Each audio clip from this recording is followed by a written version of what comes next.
Hey folks, Eric Baker here, Halls Volunteer Fire Department. For the next few hours, I'm gonna be keeping the people of Halls safe. So there's no need to worry, folks. I'm on it. I'm Eric Baker, and I've lived in Tennessee my entire life. However, for the last decade, touring the world, I've only seen it passing by from a windshield. But finally, Tennessee is calling me back where I belong. There's a place you've never been. It's right where you want to be. I want to rediscover how great my home state is, and I want you to come with me.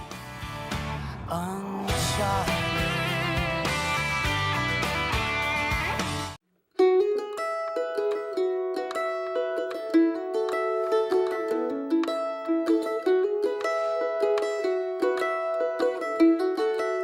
There's still only one stoplight in my hometown of Halls, Tennessee, but once again, it has led me back home. However, this time, it's growing season in West Tennessee. And while the heat and humidity make stepping outside a lesson in perspiration, I'm welcomed by the lush green colors and rich smell of dirt that only summer brings. It's hard to imagine, but the laid-back rolling hills of this community once moved to the chaotic march of military activity. In fact, much of the world owes this rural town and its almost forgotten airbase a debt of gratitude, as it was the training site that readied and dispatched some of the most vital teams to the war effort of World War II, the crews of the B-17 bombers. However, it's not just a history lesson that brings me here today. On this episode of Tennessee Uncharted, I've traveled back to my hometown for the Wings Over Halls Air Show, which since 1994 has not only served up a whole lot of fun, but celebrates the men and women who served us in the past and those who are still serving us today. But before I head off to the air show, I'm catching up with TWRA to get a closer look at the mechanics of a flying machine of another feather.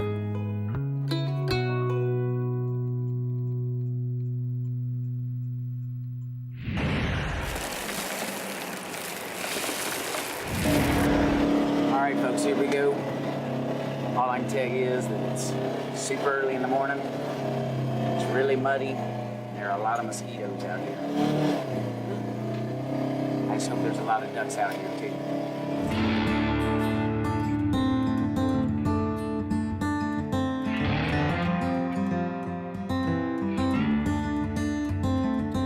Now, I have to admit, at first I was not very excited about the idea of waking up at 3 a.m. to learn about duck banding. But then I heard the words, rocket net. After dramatic declines in the early 1900s, the Tennessee population of wood ducks has been increasing since the 1960s. The recovery of waterfowl band numbers played a critical role in this rebound, revealing valuable information necessary to monitor migration patterns and manage North America's ducks and geese.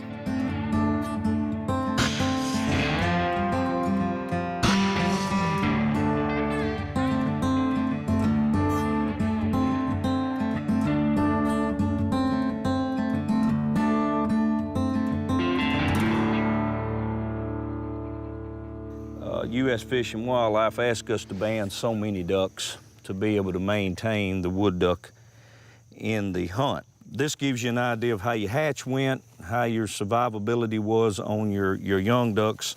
It gives you an idea of where they're migrating to, how they're dispersing. Let's say I end up with 50% recaptures, and I'm thinking, uh-oh, this is not good. This is not but my second shot. I hadn't caught but 40 or 50 ducks.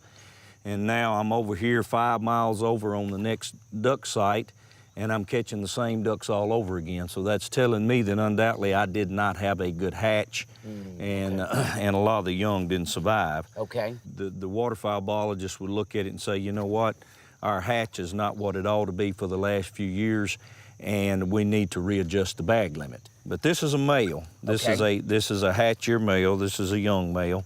So you can see the color starting to come into his bill here, and his eyes, they'll start turning red. Okay. And then here on the wing, so again, you don't see a teardrop. Yep, you see a straight white line. Yep. That straight white line is, that's a male. He just this year hatched out, hit the water, and here he is getting caught under a net with a big bang, and he's wondering what in the world What is going has on? ever happened. So we'll take band off the right-hand side, put it right in that bander. All right. And I'm gonna hold on to his leg here. Right there. Right there, give it a push. There you go. All right, big He fella. now has his identification. His new jewelry. His new jewelry, as we say sometimes, his bling bling. That's right. And you'll be surprised a lot of times when they fly off, that thing doesn't weigh anything, but he knows it's on there. And a lot of times he'll fly off and he'll let his leg hang like, I got a 5-pound weight here. Right, but right. there you go. Here we go, buddy.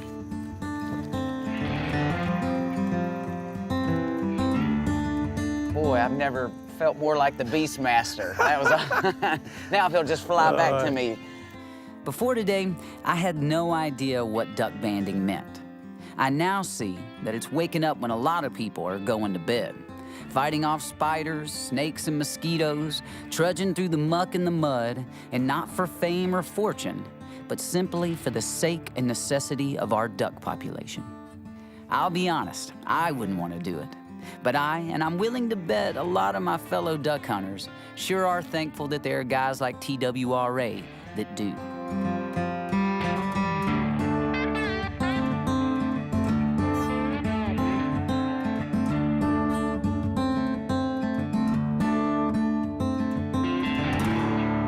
So far today, I've gotten just a small glimpse at all the preparation that goes into keeping sportsmen flocking to the Mississippi Flyway each year for duck season.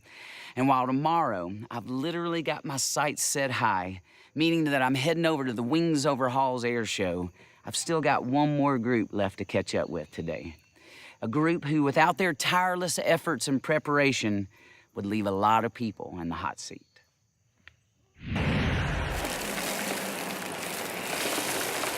And behind me is the Halls Fire Station. Today, I am gonna be hanging out with my cousin, John Meeks, who I grew up with here, who was a fireman here in Halls and in Dyersburg down the road. And it's gonna be a good time because as kids, we were a perfect pair. I was very passionate about setting things on fire, and he was very passionate about putting things out.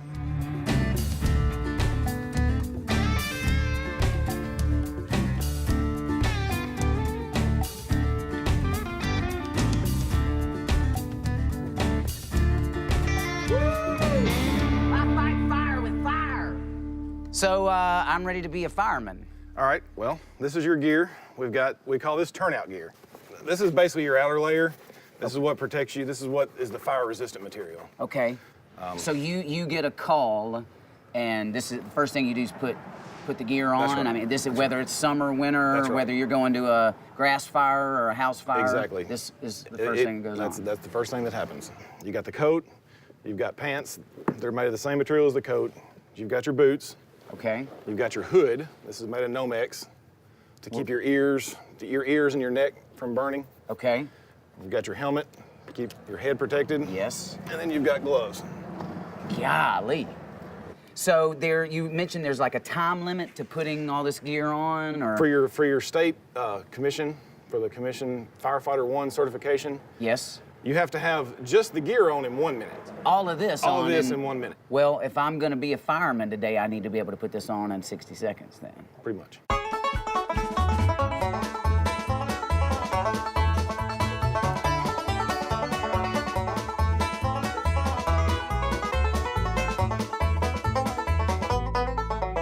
I am armed. Let's go. Perfect, almost. So I'm not sure I got there. That's pretty impressive. You got it on. You didn't exactly fasten it all up. Boy, so this is hot. It is hot. It's like a perfect winter suit.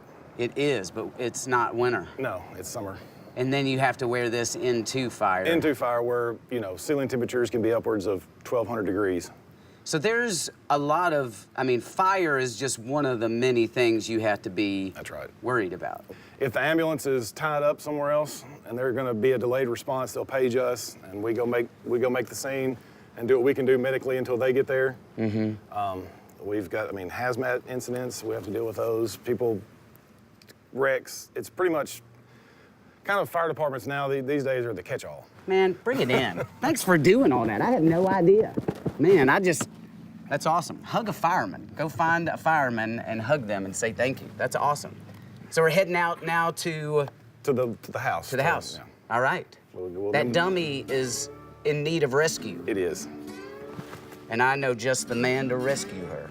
It's a her, by the way. It is? That's what it's gonna be? Yeah. Okay. When asked what we want to do when we grow up, most boys have at some point dreamed of being a fireman. But as we grow older and the reality of what that really means sets in, most of us can't stand the heat, and our careers often veer in a different direction. Such is not the case for my cousin John, and many selfless men and women like him, who on a daily basis volunteer and willingly put themselves in harm's way for strangers.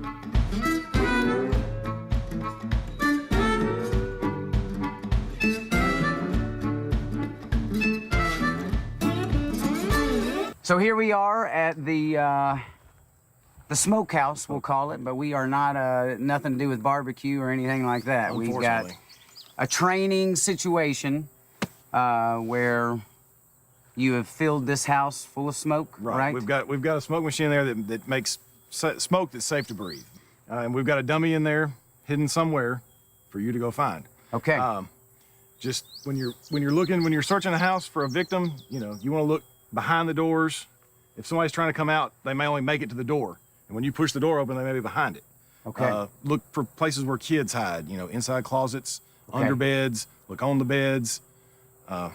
And just keep your hand, one right hand or left hand on the wall. Yeah, you were saying the right hand search. Right. Just you keep contact with that wall with your right hand, sweeping with your left. Okay. Searching the floor. Now, what's the purpose of the right hand search? That way, if you have to get out in a hurry, you can just switch your hand and just go right back where you came from.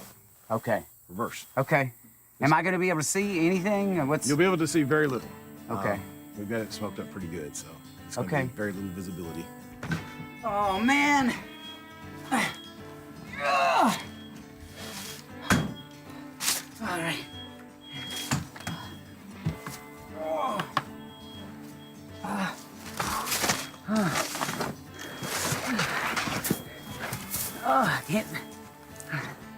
Oh, there you are, sir. Even down to the split seconds that count as they put on their gear, there's a lot that firefighters do that people don't know about. After a single day together, I see that there's no way that we could do justice to the level of training these men and women undergo for every aspect of what they do. But after a day in his boots, I now have a new respect for John and see that being a fireman means a lot more than just fighting fire.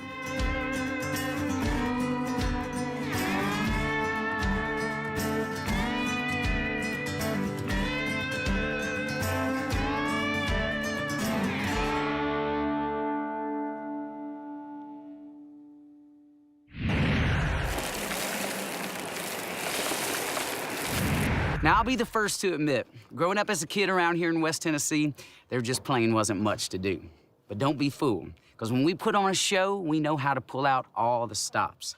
And with a rich history of training some of the finest B-17 pilots that fought for our country in World War II, not even the sky is the limit for Halls, Tennessee.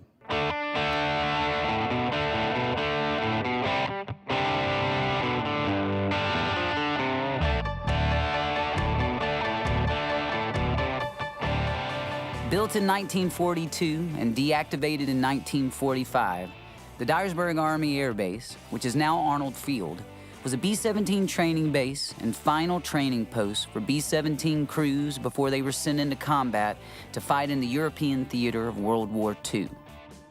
For many years after the war, the base lay in ruins, until a few hometown heroes led a charge to create a place that could tell the local story.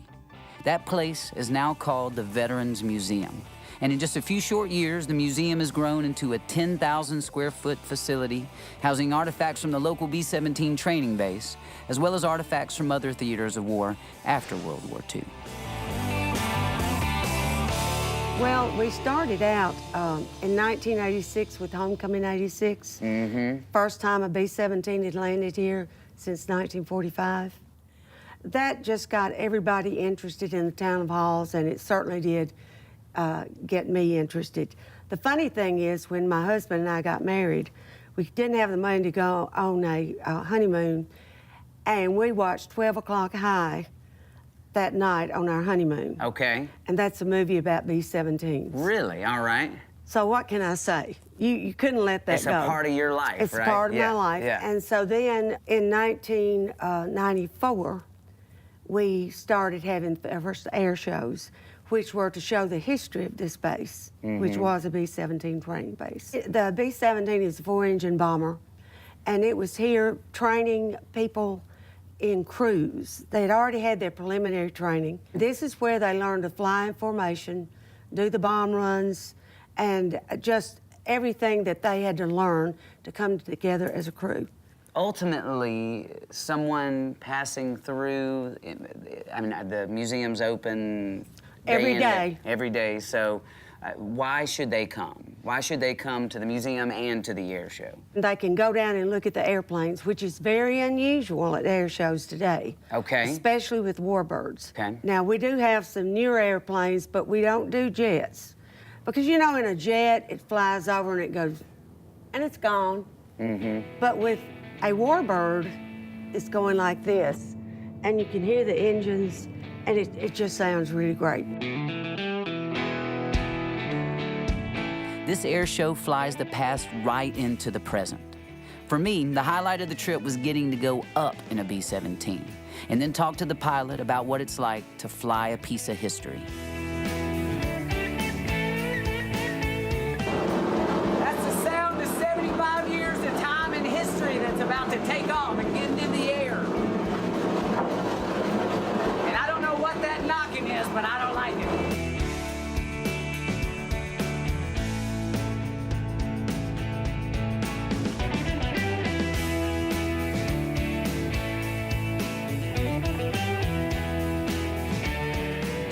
To me, the B-17 is really the quintessential symbol of American World War II air power. In what way? Why do you say that? Well, if you think of Hollywood made that airplane pervasive throughout the nation in the sense of documentaries, movies. The press picked up when it first rolled off the assembly line in 1935. It's a 1935 original design. They're the ones that dubbed it the Flying Fortress. And that happened because it bristled with guns. And nobody had ever seen anything like that before. Matter of fact, in its day, it was the largest airplane. See it up close, to put Yeah. your hands on it, to feel it rattling around and those propellers going and the wind whipping through I the plane. joke, and you correct me if I'm wrong, but you experience all 5 senses with this airplane. There is a taste. Yeah, oh, absolutely, yes. There is yes, a taste. Yes, yes. And you really do. And if you think about it, you experience the same thing that all those individuals during World War II experienced too. Right. You know, they first walked up to this or got in this and went, wow. So we hope we inspire people. Learn more about the history. Learn more about aviation. It might inspire somebody to become interested in aircraft maintenance or aircraft engineering, aerospace engineering, or, you know, wishing to be a pilot. Whatever it is, you know, we hope we inspire people. That's what it's about.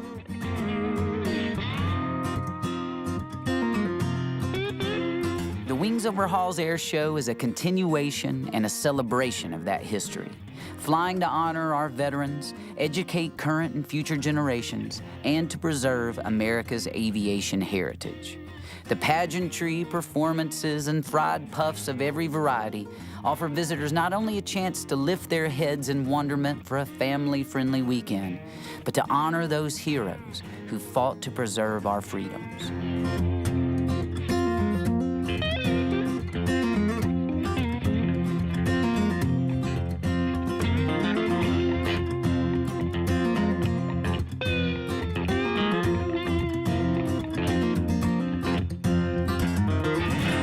So the main event of this whole day is the air show, but all these folks have got to get fed too. So we've got, behind me, we got Nana's Cafe.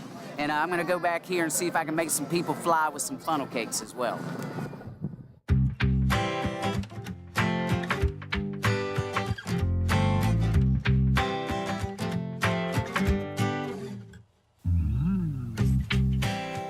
I smell funnel cakes. Oh, yeah, good old funnel cake. Yes. So you are Nana. Nana, right. All right, of Nana's. Nana's Cafe in Newbern, Tennessee. Yes. All right.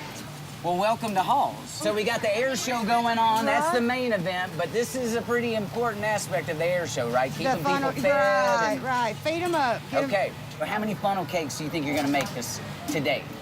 Hopefully we'll sell 100 pounds of mix. Hopefully. And how many funnel cakes does that equate to? A lot. Okay. Oh. Oh. All right. So this one Nana made. Now I've been watching, and we'll see how if mine can turn out this good. Hold your ring up just a little bit. Okay.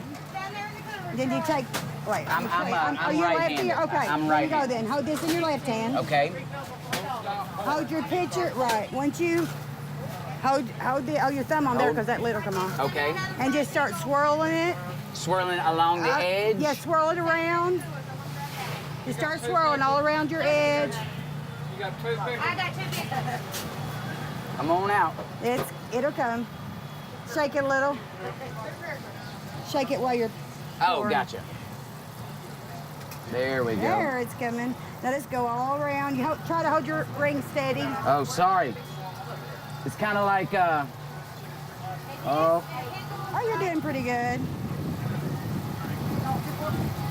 Come on. Come on, funnel cakes. Okay, All scoot right. it back over towards you. See your Oh, I see. flat down there? Yeah.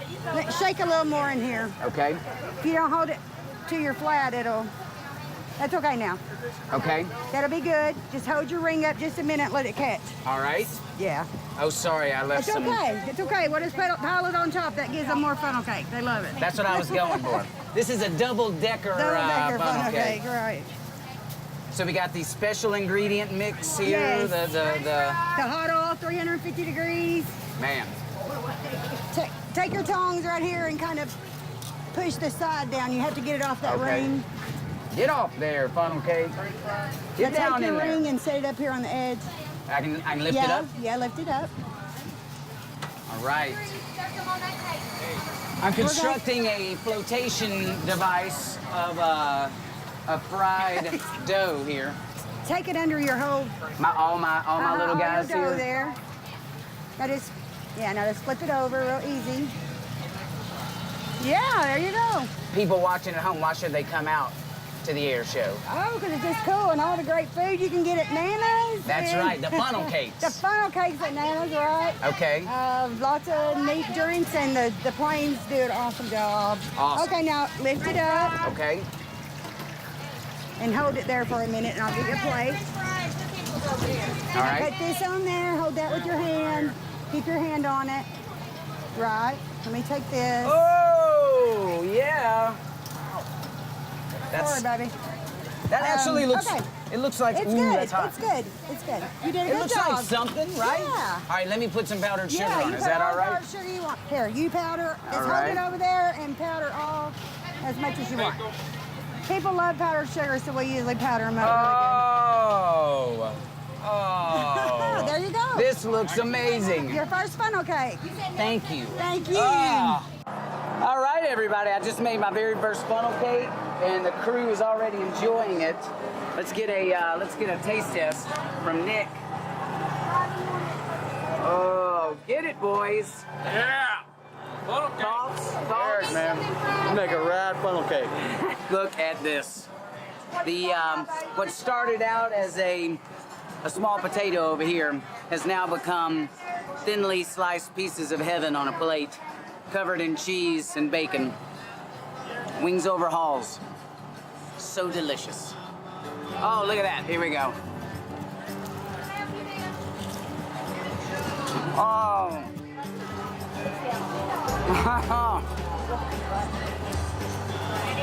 Come get some.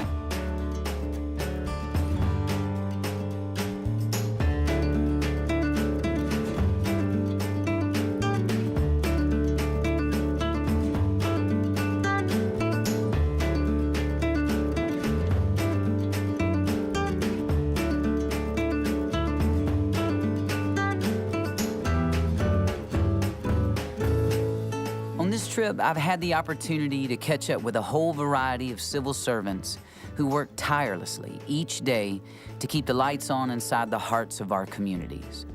From protecting our resources and keeping us safe, to protecting our legacies and keeping us fed, our lives would not be the same without these selfless few. As we all know, it's so easy to go about our routines, absorbed by the tasks that make up our day-to-day. But just as our lives wouldn't sail as smooth without the help of these humble heroes, we can't forget that the responsibility rests on our shoulders to keep their stories flying.